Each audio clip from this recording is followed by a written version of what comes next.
Welcome back to the Water Matters podcast, and in this episode we're going to be talking about the brand new Water Matters Yearbook 2025, which is available to download.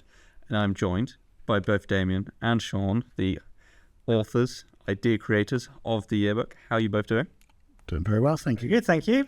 And today we're going to be asking them questions about the yearbook and the work that's gone into it, to understand the reason behind it, why we've decided to do it, and more importantly, why you should read it. So, before we get into the questions, happy with how it's come out? The yearbook? Yeah, I think so. Yeah. It's obviously the first attempt certainly for me in this type of project. So there's been a bit of learning involved as part of the process. And there's been a number of iterations of the yearbook over time, or over the time that we've been writing it. But yeah, I'm quite happy with how it's come out now. Good. Damien? Well, it's version 1. It's not version 1 of the yearbook, but it is version 1. It's the first year that it's been done. And it's there to start conversation. That's really the purpose behind it. And it all came about because a guy called Michael Stelzner in America has a channel called the Social Media Marketing Examiner. And in 2009, he launched a yearbook which basically gave the data on social media in that year. And for the last 15, 16 years now, it's been released same time every year. And it's a great conversation piece, so people actually look forward to the data coming out. And we looked at water and said, well, wouldn't it be interesting to do something similar? Was there one out there? And we noticed that there wasn't. So we thought, well, what a great idea to actually have a yearbook on World Water Day in March, where we can essentially say the state of water for that year. And no one had done it. So we thought, well, I'll claim that. Yeah, exactly. So, it's often, there's a lot of these sort of UN days which come throughout the year, and some of them are probably better known than others. I think everybody's kind of aware of World Earth Day, essentially because you see lots of lights going out for an hour and all of these sort of things, particularly in some of these big cities around the world where they have big light shows. Hong Kong being one of those where they switch all of the advertising lighting off for an hour, as a really just to try and get people thinking and talking about obviously the impact of energy on the planet. And we did think at the time that there wasn't the same sort of razzmatazz around water, and what we were hoping is that the yearbook could just be an element, hopefully, in raising the profile of World Water Day. And so, when we had the idea, we'd missed World Water Day for 2025, and we didn't want to wait until World Water Day in 2026. So it was like, well, let's get this out there as a place marker. Hopefully, people will be interested.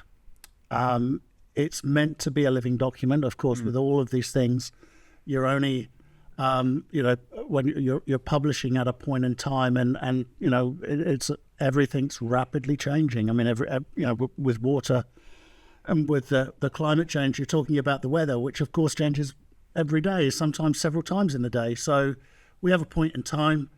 As Damien said, the purpose of the yearbook is hopefully to inform, but the primary purpose is really just to get people talking about water and understanding the importance of water. Before we get into the details of kind of what it includes, what people can find when they read it, obviously you mentioned that it was going to be for World Water Day, but we're not going to wait for 2026. It might be the day it's released becomes Water Matters Day. But before we get into the details on it, that would be nice. That's very aspirational. But if someone is listening to this right now and wondering why they should go ahead, download the yearbook from watermatters.life and read it, why should they? I think it's for the actual data itself, which was right at the time of going to press, and we're inviting conversations around that. We're basically saying it's not 100% correct, because it's very much dependent on the areas, because it's covering the global water situation. So we're inviting universities, academics, policymakers, everyone who's involved in water, to probably look a little bit more closely at the data. But for everyone else who always needs water and always requires water, there's more people in water poverty now than before. There's so few people in developed countries have access to clean water. And it's going to be more of a conversation over the next couple of decades, especially with climate change, that essentially we're not necessarily inviting people, everyday people, to look at the data. We're inviting them into the conversation. So we're inviting people who work with water and around water to look at the data and feedback on the data. But we're inviting everyone to join the conversation. Now, as part of the website that goes with the articles and the podcast and the yearbook, we're also inviting people to speak about the projects that they're actually involved in that are affecting the issues that we raise in the yearbook. So it really is a conversation starter, and we're being as objective as possible with that. We're not having opinions on it. We're saying this is the state of water now. World Water Day next year, we're going to do the same. So we're really starting to work on that one already. But again, we're inviting people to share the data in all around the world to us so that we can essentially collate it. Yeah, I think, I mean, it's exactly that. I mean, we're trying to create a dialogue. There's not a monologue. It's not just about us putting out our opinions and us pushing the data and the stories that we want to tell. You know, if people that are reading the yearbook are somewhere in Asia and they have an opinion on the water situation in Asia and they want to contribute to next year's yearbook or 2027's yearbook or 2028's yearbook, I mean, that's what it's about. That's what we want, you know. So if, as I say, if you are reading in Asia, or if you're watching this in Asia or Australia or wherever you happen to be, you know, you're on the ground there. You're probably a much better understanding of the water situation there than we potentially do, sitting here in the UK, and just looking at the research that's coming there. So, you know, we're very, very keen for people to contribute, take ownership of that part of the, you know, that section of the water of the yearbook. You know, the way we've structured it this year, and again, very open to feedback, but the way we've structured it is we have a global view and then we have a view for each region. I'm very conscious, as you know, I've lived in Asia for many years. I'm very conscious of the fact that, you know, that even just doing a section on Asia as we have this year, within Asia, there's very much, you know, regional differences. I mean, there's sort of the water situation in Northeast Asia is very different to the situation in Southeast Asia.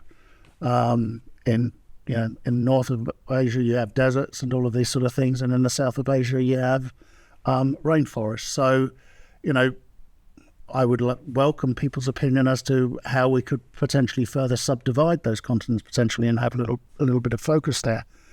What we've also done, as well as having, you know, a standard, this is the state of play in each of those continents or each of those regions, what we've also tried to do is to structure in there a special feature for each region around the situation within that region and looking at a specific topic.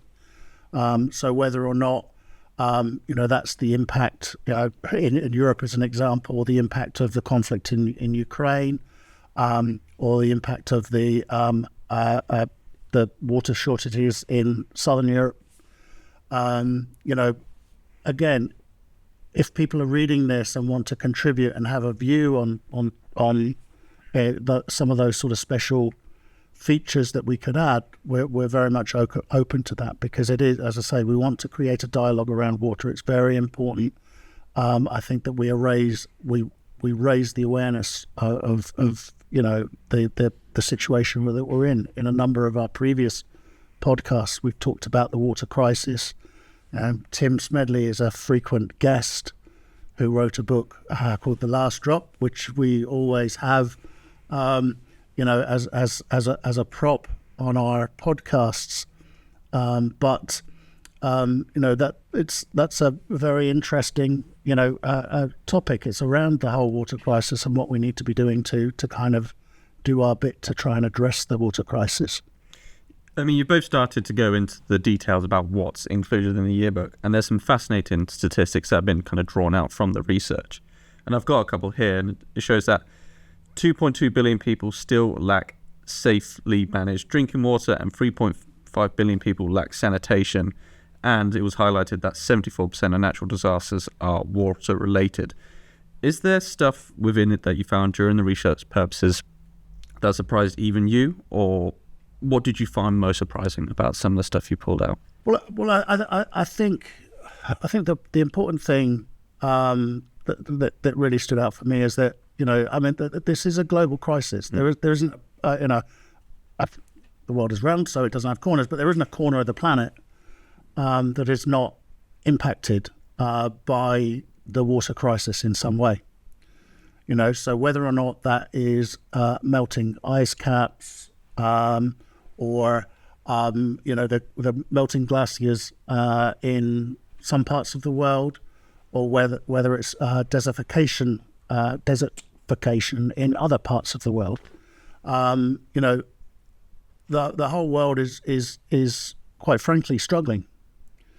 And I think if we look at the sustainability of the planet, essentially we have three corners on a triangle that we need to be conscious of and aware of, and those being and if we're not managing those, basically it is it's the extinction of the planet as we know it, and that is obviously the quality of the air and our ability to breathe the air, is the quality of the soil and our ability to continue to grow crops, which of course support all life on the planet, and it's our ability to manage water resources so that we have water to drink.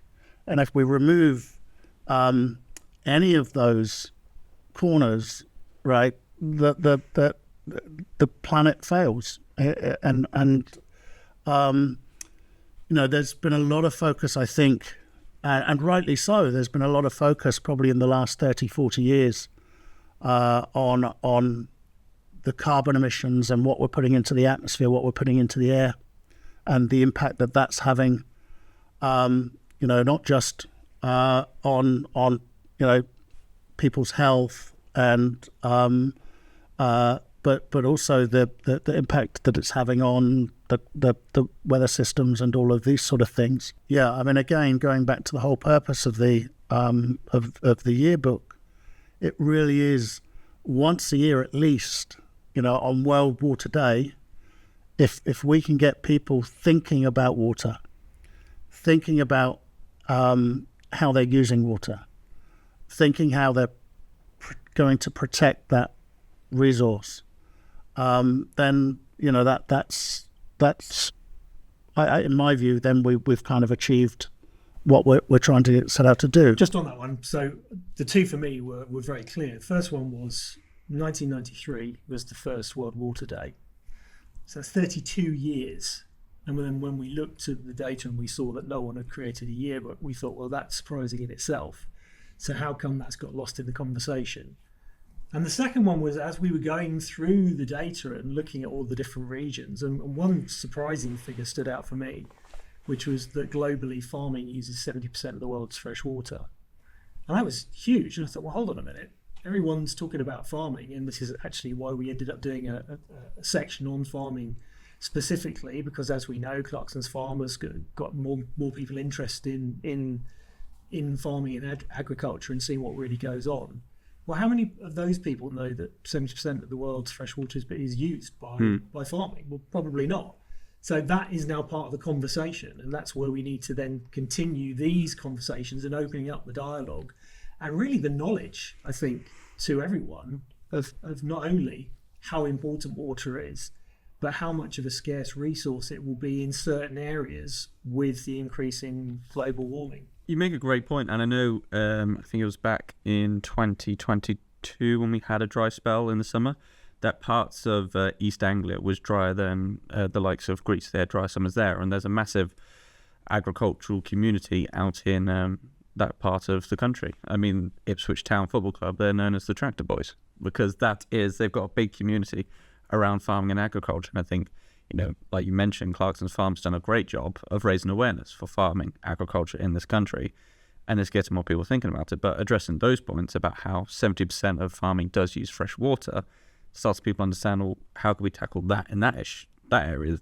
sector, because we know it's going to have a positive impact further on. We've touched a lot about, obviously, globally, kind of the impact of water and how certain communities are struggling. And a lot of people kind of typically think of the UK as quite a rainy country. We're not going to have water issues, but a lot of these listeners are going to be based in the UK, so they wouldn't be necessarily aware of the water issues they're facing. But there's a really nice section or a really good chapter on the UK, and you talk about the Great British Sewage Reckoning, I believe it's titled.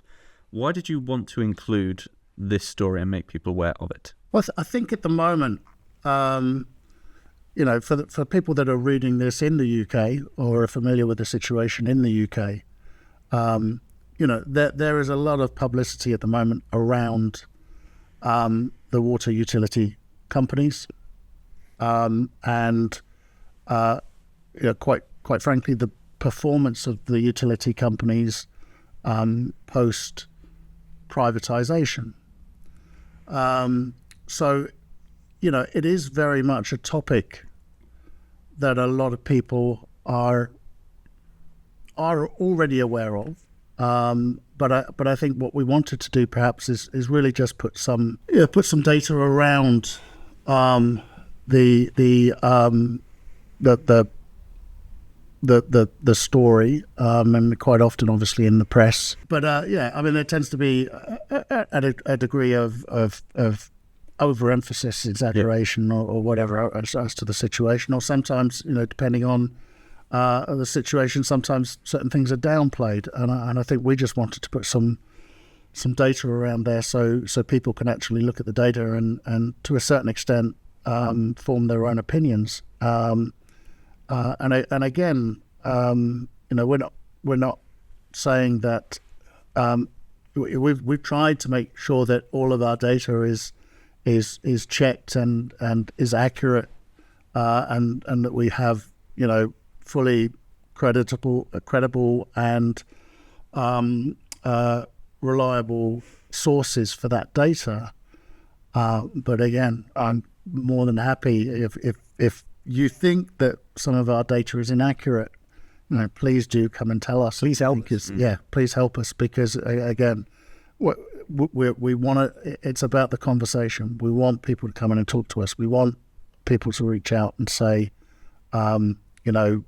actually, we think that that we should be considering this, or we think that you've perhaps not quite understood the importance of this, and or overestimated the importance of this. That would be fantastic if we can, as I say, get those conversations going. So I think the main point you've both touched on, especially with the yearbook, it's all about creating those conversations that people can have about water. And one of the conversations people aren't having about water in the UK is, you highlighted in the yearbook that there's also a water poverty in the UK, and not much people realise it.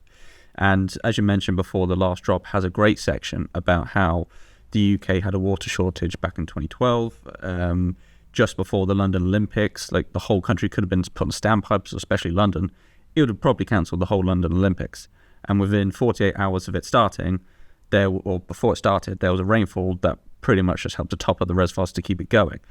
But the UK does face quite a big water issue. And why do you think people aren't having those conversations? Is it just because they're not aware of it, or do you think people aren't maybe comfortable talking about those things? Well, I think it's kind of interesting. In one of our recent episodes, Matt spoke to Tim Smedley once more about the fact that 2025 is now officially a warmer, drier summer than the infamous 1976. Which, can you remember much of? Which I can remember a few things about 1976.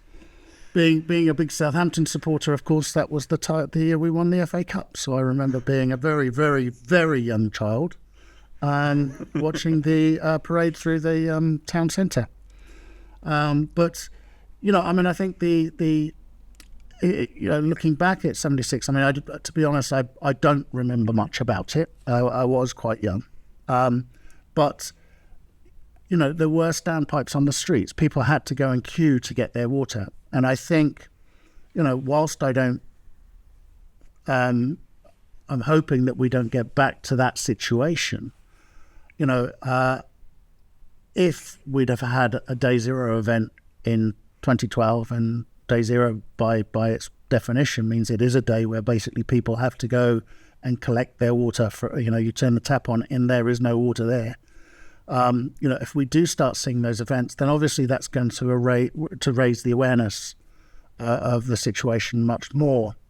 But yeah, I think part of the problem is at the moment, when it comes to a lot of people, you turn your tap on and clean water comes out, and there's an expectation that will happen. If we get to the situation where that changes, then I think people will obviously become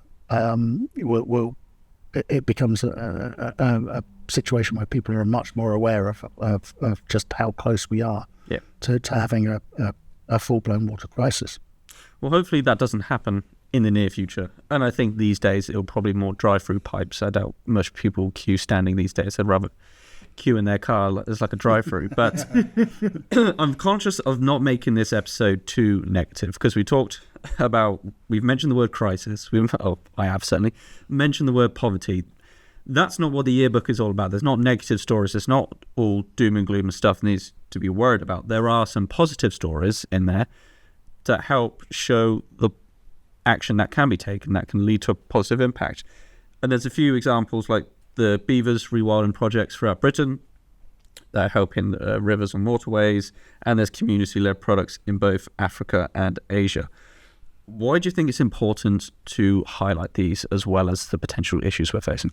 What we're trying to do with the conversation, as much as anything, is to invite people to share what they are doing in terms of making globally, not just obviously in the UK, we have an infrastructure issue, but making water more accessible for more people, and also thinking further ahead. So as an example, we're probably going to be talking a little bit more about AI in the next issue, purely because, again, we're inviting people to share the projects that they're currently already using AI in terms of forecasting, measurement, etc., and how that's actually helping them get better data. And then also forward thinking about what they can do in industry, manufacturing, development, innovation projects that is going to help clean, safe water for everyone globally.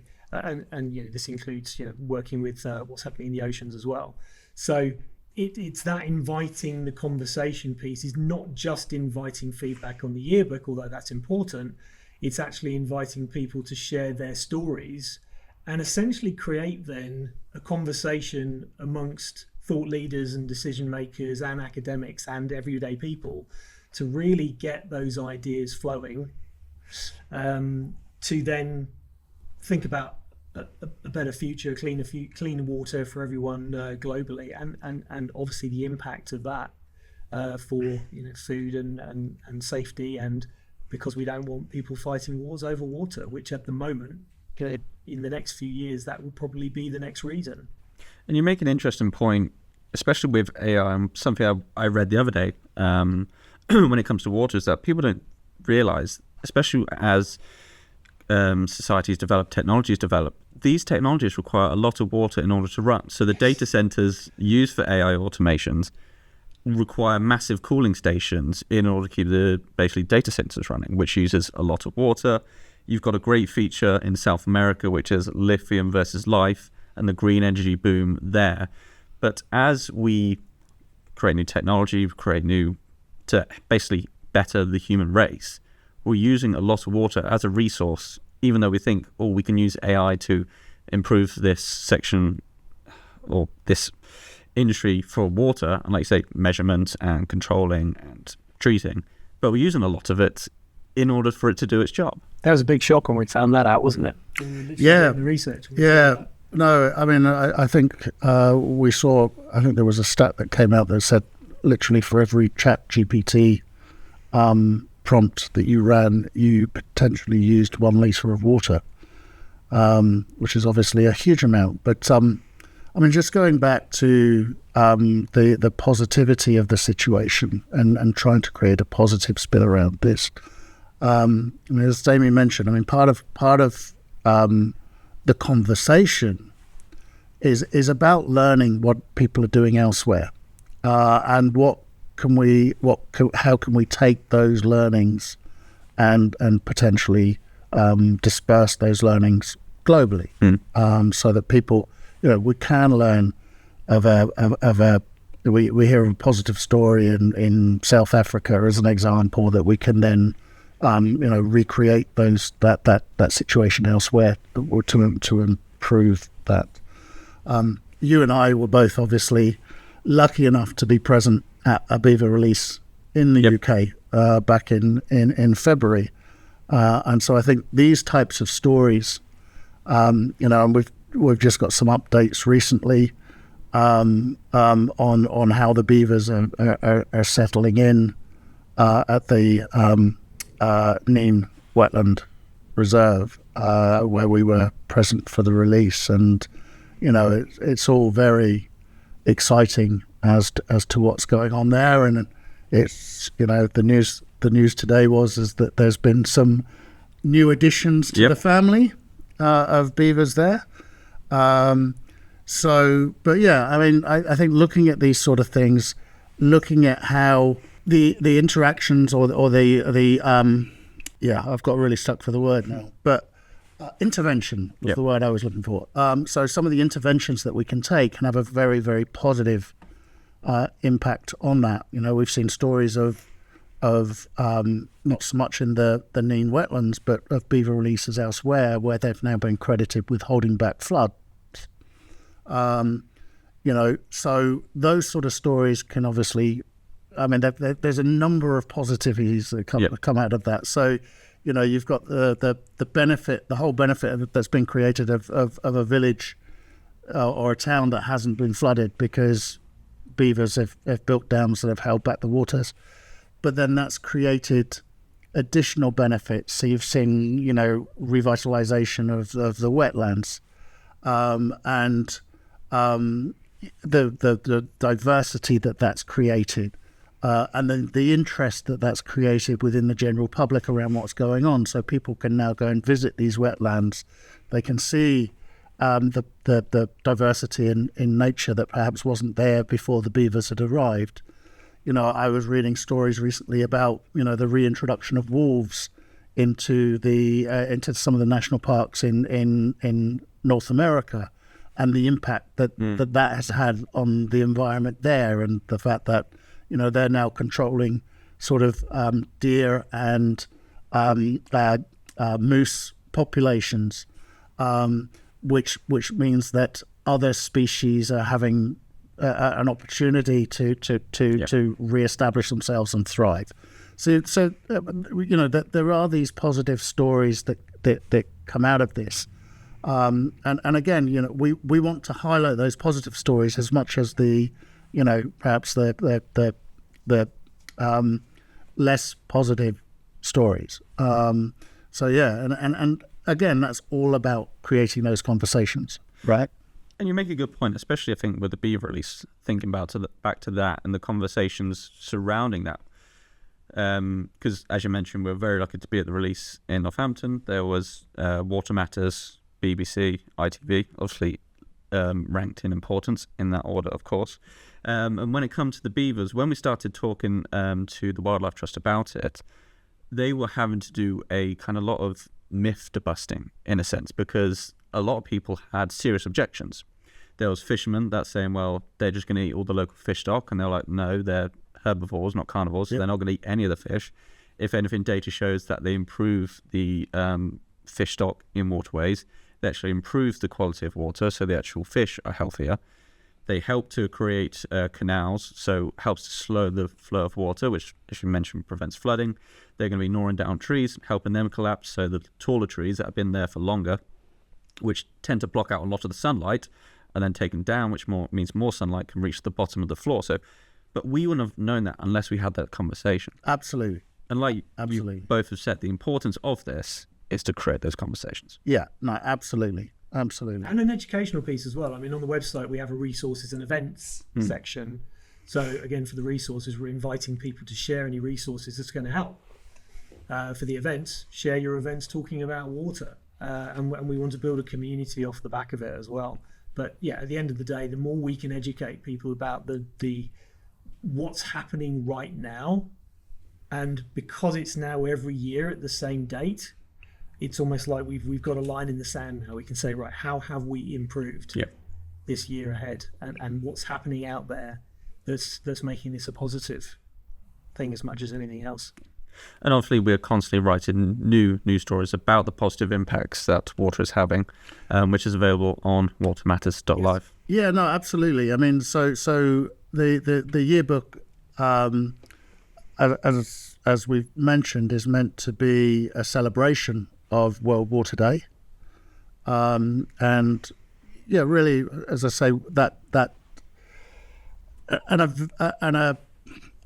event to trigger conversations. You know, as I say, if we can just get people talking about water and thinking about water on that day, and for a few days afterwards, hopefully, then you know that we've had a positive impact on that. But you know, we are putting news stories up every day, pretty much, on watermatters.live.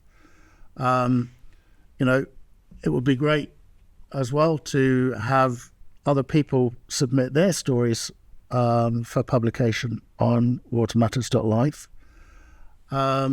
So yeah, I mean, like I say, if we can just get that conversation going, get people talking about it, thinking about it, then you know, hopefully we can avert the crisis and the negative things that we discussed, and all of our stories will be positive. And I just want to get your opinion on this. If there was one section or chapter within the yearbook that you would like policymakers or kind of academics to read to then spark those conversations, what do you think, in your opinions, would that be?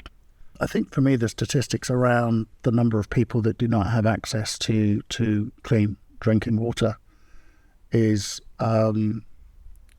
really, you know, considering it's 2025, is quite appalling. So I think, you know, a focus on how we can basically provide, you know, clean, fresh water for everyone, I think is would be one area I would want to focus on. I think the other area that I think is sometimes we don't necessarily think about as much as we should is, you know, we're using tap water for everything. We use tap water for cooking, we use tap water for cleaning, we use tap water for brushing our teeth, we use tap water for washing our cars, we use it for watering our gardens, all of these sort of things. And I think, you know, if we can get to the point, and I'm not sure that this needs to be regulated. I mean, the problem with regulation, I think, is regulation is always the last resort to change behaviour when we've not been able to change behaviour through other means. So if we can change the behaviour and get people thinking about, well, do I really need to be using tap water for this? If I do really need to use tap water for this, right, does that tap water need to just go straight down the drain once I've used it, right? Or can I now reuse that water or use it for something else? I mean, I always talk about an example that I think about on a daily basis. So I have a boiled egg for breakfast, right? So I put my egg in a pot of pan and I boil it and I have boiled egg for breakfast. I used to, before I actually started to think about this, I used to then tip that water away, right? But now that water can still be used for something else. And it can still be used potentially for cooking, right? So, I mean, so we tend to steam vegetables in our house. So that water then gets used for steaming the vegetables later in the day. So, you know, just little changes like that, I can think, and as I say, that can't necessarily be regulated, but little changes like that can make a it sounds tiny, but it can make a huge difference. So, yeah, I mean, just getting people to think about, well, yeah, do I need to be using potable water for this, or can I be using alternative? Can I be using rainwater? Can I be using the washing up water? Can I be using whatever? I think if we can influence that change, I think that would be massive. Yeah, for me, the most important section of the yearbook is actually the space we've left for next year, which is because we were objective about it and just wanted to do the data this year.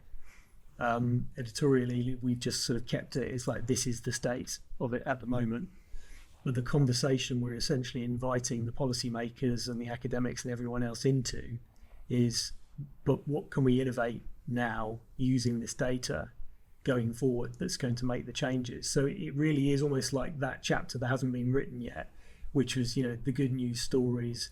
This is what's happened in this year, just because we started this conversation, and getting more people looking at those, and again, sparking ideas that then leads to something else, that leads to something else, that can lead to the policy change that makes the difference. I mean, there's a recent story, and I know it's not necessarily related to water, about the 12-year-old who put the solar panels on the blankets for the homeless people in Scotland, and she's now got the investment to actually turn that into a business. It's a 12-year-old who had that idea, who happened to be in an American conference at the time for innovators, and she had that idea. And it's like, well, that's the kind of thing we want from school children, from people looking at this objectively, going, well, why hasn't anyone thought about that? And driving that innovation. I think really that's the space which is there to be filled. And I think you've both touched on it. That education, or people changing their habits, and that innovation is led from having new conversations, yes, and people re-educating themselves about what's actually possible around surrounding water, or what new habits they can pick up. Absolutely. So coming back to the yearbook, for people that might read it and think these issues are far too grand, far too big for them, it's unreachable, is there stuff they can do every day that can help make an impact even on a small scale level?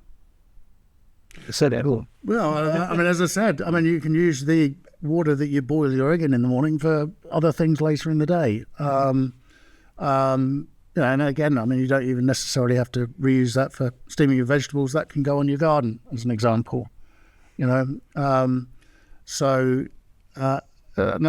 really, as I say, just thinking about, I think everybody should think about getting a water butt and having a water butt in their home so that they can use the water from the water butt for, things that you don't need potable water for. Yeah. So certainly watering your garden, filling up your pond. If you can fill up your pond from your water butt, that would be great as well.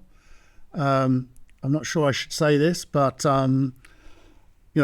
my dog won't drink fresh water. He doesn't drink water out the tap, so we tend to put water from the water butt into his bowl and he drinks out of there. If we didn't do that, he would just drink out of the pond anyway, which is the water that's also just come from the water butt. So my old dog used to do that. He, my parents had a water feature in their garden, and it was a small bowl, and then it had stones in it, and you could see the water going a bit green from where some of the algae grown on the stones. He'd rather drink that than a fresh bowl of water. But. Yeah. So I'm not, by the way, saying that everybody should be But you're saying that people, as we said about farming, uses 70% of water. Farmers can feed their animal troughs with rainwater. With rainwater, absolutely. And it's a very natural thing what the animals would have in the wild if they weren't. And also, when it comes to watering the fields and all of these sort of things, and I'm not an expert on farming. I never really been to a farm, so I don't really know where they source their water from for some of these things. But I'm hoping that it's not all drinking water that's being used. But absolutely, being able to store rainwater and then use rainwater for purposes that you don't need potable water for, yep, I think is absolutely critical going forward. And, if we are talking about, going back to your previous questions around regulation, certainly with new buildings and new construction and all of these sort of things, we are beginning to think about, and we are beginning to see that solar panels and people thinking about,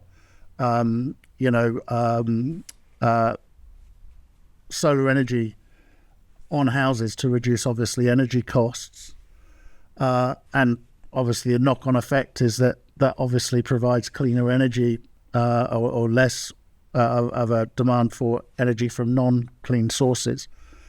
But at the same time, when we're putting in and building new houses and new offices and new factories and all of these sort of things, they have all got roof space.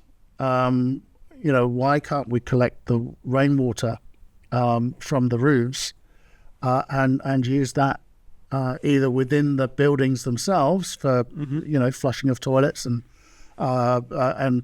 where there's a requirement for water that doesn't need to be mains water, or can that water be, if it's a big warehouse or a factory or an office building, can that rainwater be stored locally and used locally for other things within that community in which it's been built. So I think, if we were to look at regulation and the need for regulation, maybe that is one area where you need to be thinking about is in terms of making sure that these things are considered when considering new planning applications for developments.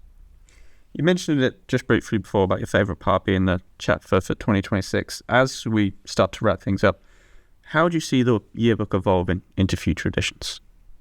I think the data is going to get more robust as we get academic institutions getting involved.